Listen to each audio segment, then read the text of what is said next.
Hello and good morning, everyone. Today is our fourth day, and I will go over the lesson. Very sorry, I'm in a dark place, and I will apologize for it. Ok, so aujourd'hui c'est le quatrième jour. Je commence par c'est du niveau débutant, ok? Voilà, c'est du niveau débutant. Aujourd'hui, nous avons les present, progressive, and expressing emotions and feeling in English. Alors, vous devez être en mesure de jouer des verbes au present progressive, qu'on appelle aussi present continuous. Ok, c'est un temps qui vous aide à exprimer, à parler de quelque chose qui se passe au même moment que vous êtes en train de parler. Voilà. Et le progressive ou le continuous, il n'est pas qu'au présent, il est aussi au passé, il est aussi au futur, et il y a aussi le perfect progressive, OK? Voilà. Allons-y avec le texte. Yeah, Jane is a 10-year-old girl who is feeling excited about her upcoming birthday party. She is currently planning the decoration, cake, and the games that she will play with her friend. Okay, she is currently planning. Okay, she is currently planning. Elle est en train de planifier actuellement. She is planning. Okay, I am planning. You are planning. He is planning. She is planning. We are planning. They are planning. Donc, le present progressive, c'est un temps que l'on forme en prenant le sujet, le verbe avoir au présent, et puis le verbe à conjuguer, vous ajoutez ing à la fin. OK? Voilà, ça c'est très important. Je vous avais dit quand vous parlez quand vous voulez aborder un sujet sur la conjugaison ou la grammaire de façon générale, structure, fonction, les exemples et puis les erreurs les plus utilisées. Et puis vous commencez à rechercher ça dans les phrases de la vie réelle. Voilà les schémas que vous devez avoir pour apprendre la grammaire en anglais. Et en les faisant comme un professionnel, en les faisant dans l'intention d'obtenir des informations pertinentes qui peuvent vous aider à progresser dans votre anglais. She has been working on this for a week and is still not done. Okay, ici, il n'y a pas de present continuous. Alors, voilà quelques exemples. James is currently working, okay, on the invitation for her birthday, and she is drawing pictures and writing the details of the event, okay. She is currently working. She is drawing, okay. She's drawing, okay. She's drawing, okay. She's writing, okay. Drawing, writing, okay. Donc, le temps où vous voyez ing à la fin, on appelle ça le continuous, ok? Si le verbe est être au présent, c'est le present continuous. Si le passé, c'est le past continuous. Si le futur, c'est le future continuous. Her hands are shaking, okay? Our hands are shaking, okay? Our hands are shaking with her excitement as she imagines the joy on her friends' faces when they receive the invitation, okay? Our hand is shaking, okay? Shaking, shaking, are shaking, okay? Voilà, c'est même bouger ou sont secoués, ok? Comme avec l'excitation ou la joie. Ok, comment exprimer cela? She's feeling, ok? She's feeling, voilà, vous allez parfois utiliser le verbe to feel pour parler de l'émotion ou d'un sentiment, ok? Jen is feeling excited, ok? Is feeling, pour compléter le vocabulaire, is feeling excited, par exemple, as the day of the party approaches. She can hardly wait, okay? She can hardly wait to celebrate with her friends, okay? She feels giddy, okay? She feels giddy inside. She feels giddy inside as she thinks about all the activities they will do and the present she will receive. Okay, yeah, she knows her parents are proud. Okay, to be proud of her for working so hard to play this party, and she's beaming with pride. OK, she's beaming with pride. Une fois de plus, c'est le present continuous. Pride signifie fierté. As the day of the party arrives, Chen is pounding, okay, with excitement. Is pounding with excitement. She puts on her favorite dress and rushes to greet her friend. She jumps up and down with joy as her parents light the candles on the birthday cake. Okay, uh, she then blows out the candles. Okay, souffle sur le bougie, smiling from here to here and feeling grateful for all the love and support in her life. Ok, voilà. Aujourd'hui, la leçon, c'était le present continuous ou le present progressive. Alors, le present continuous et le present progressive, c'est ce temps qui vous permet de parler de ce qui se passe au même moment que vous parlez, ok, ou que vous faites une action, ok. C'est être en train de. I am speaking, je suis en train de parler. You are speaking, tu es en train de parler. I am writing, I am teaching, okay, you are listening, okay, you are doing, okay, you are making, okay, and so on. Voilà, c'est ça qu'on appelle le present progressive, ok, ou le present continuous. Voilà. Nous, ça sera la fin pour la partie beginner. J'aimerais que vous retenez bien ce schéma et c'est faisable pour vous-même. Vous pouvez apprendre la grammaire par vous-même.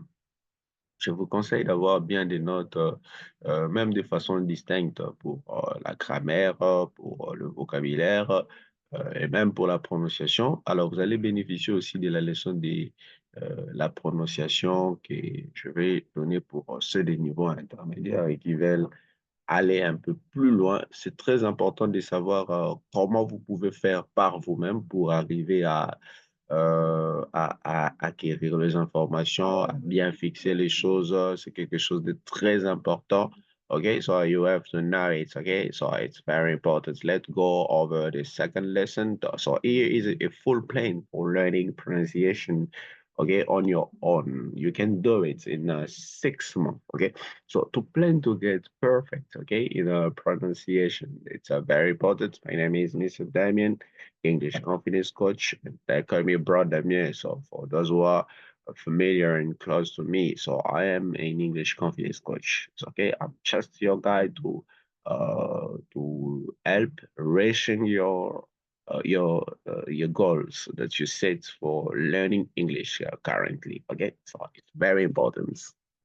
So for basics, okay, in the 2 first months, this is what you can do. Okay, les bases de la prononciation. Comprendre commencer par apprendre l'alphabet, ok, l'alphabet anglais, l'alphabet phonétique international. Apprenez à prononcer correctement les voyelles et les consonnes, notamment avec des mots réels. Ok, pratiquez la prononciation en écoutant des enregistrements audio des mots le plus utilisés, ok? Les mots qui sont le plus utilisés en anglais. Et surtout en abordant les mots que les gens prononcent le plus mal, ok? Vous avez les niveaux intermédiaires B1, B2. Entraînez-vous à la prononciation des mots avec des syllabes accentuées au bon moment. Ça, c'est ce qu'on appelle l'accent tonique, ok? Voilà, l'accent tonique, c'est quand vous devez mettre plus de tonus dans la prononciation d'une syllabe dans un mot. Ok, c'est ce qui fait en fait la musicalité de la langue anglaise. Et ça, c'est un style qui est très important que vous devez connaître. Autre chose à faire pour les niveaux intermédiaires, c'est travailler sur ce qu'on appelle le fast speech. Ok, le fast speech, le discours rapide. Qu'est-ce qui fait le discours rapide? Il y a 3 styles essentiellement. Il y a contraction, il y a reduction, et puis il y a le linking. Ok, le reduction, c'est par exemple going to, on dit gonna, I'm going, I'm gonna. I'm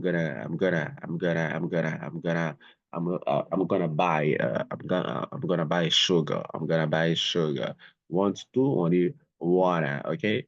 Kind of on the kinda, sort of on the sorta, okay? Ce sont tous ces styles qui font en sorte que l'anglais donne cette impression d'être une langue très rapide, alors que non. Si vous tapez sur Google, langue les plus rapide. L'anglais, je pense qu'elle vient en quatrième ou cinquième position, un peu plus bas même que les Français. Bon, ça va vous étonner. La première langue étant les Japonais. OK? Donc, vous fixez le reduction, le contraction, c'est I am, on dit am. OK? You are, you. OK? Yeah, I would not, I wouldn't. OK? Et le linking, voilà, quand vous devez faire la liaison, c'est comme en français. Quand vous avez deux consonnes qui se suivent en anglais, OK? Next time, on dit next time. OK? On dit pas next time, non. Next time. OK? Quand vous avez des voyelles qui se ressemblent, OK? Vous faites la liaison. Quand vous devez avoir, euh, par exemple, trois éléphants, vous dites free elephant. Free elephant. Ce n'est pas free elephant, mais free elephant. Free elephant. Free elephant. OK? Voilà. Quand vous avez une consonne et voyelle, automatiquement, OK? Automatiquement, vous faites la liaison. Voilà, ça c'est les fast speech, ok? Les fast speech qui va vous aider, voilà. Et vous avez commencé à pratiquer la prononciation des phrases en anglais utilisant une intonation appropriée. Tout cela passe par la pratique des, de tous ces styles. Alors, dans les niveaux avancés, moi, ce que je conseille souvent aux gens, c'est de faire, d'apprendre la prononciation de chaque lettre, OK? Chaque lettre. Améliorer votre prononciation en travaillant sur des difficultés spécifiques en fonction des langues maternelles. Par exemple, les francophones peuvent avoir des difficultés avec la prononciation du TH, la prononciation des différentes lettres en anglais. Voilà. Donc, c'est ce que j'étais tantôt disant. Voilà, vous commencez par étudier chaque lettre, les différentes façons de prononcer, par exemple, la lettre A, les différentes façons de prononcer la lettre B. Vous allez jusqu'à Z et toutes les consonnes voilà, pour les consonnes, vous voyez, on a vu avec vous ceux des niveaux débutants, on a vu avec vous les IPA. Je pense que ceux des niveaux intermédiaires et avancés aussi en ont profité. Donc, c'est ce que vous faites, vous travaillez chaque son, chaque voyelle, chaque consonne, et ça va vous amener très loin. Et c'est comme ça que vous pouvez arriver à fixer votre prononciation, OK? C'est comme ça que vous allez faire la thérapie, OK? Une thérapie approfondie de votre prononciation. Vous en avez besoin. Vous n'avez pas besoin d'une voix extraordinaire, vous avez plutôt besoin de produire un son qui est clair, une lettre bien prononcée, des mots qui sont très bien prononcés, OK?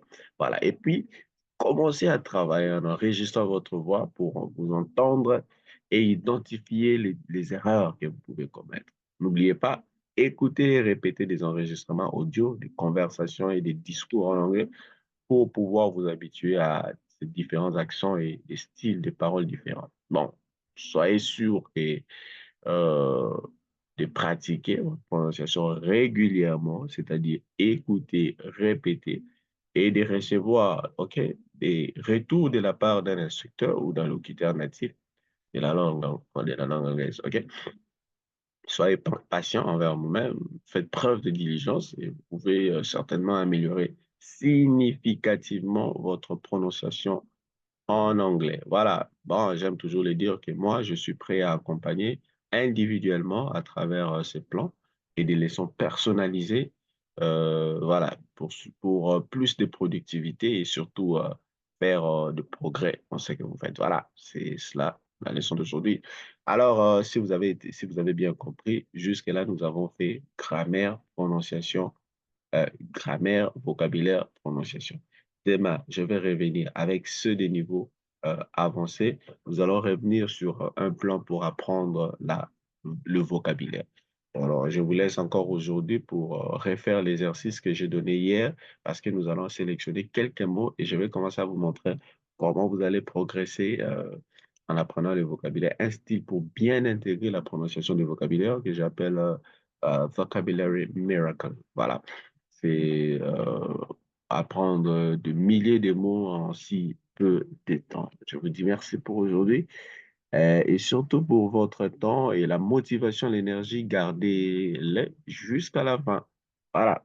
Et je pense qu'à la fin, nos objectifs seront atteints. Wow. Je vous souhaite une excellente journée. Surtout, n'oubliez pas de partager la vidéo. Surtout, n'oubliez pas de partager la vidéo et de d'informer un plus grand nombre de gens du déroulement de cette formation, de ce challenge. Thank you very much and let's meet tomorrow. Bye bye.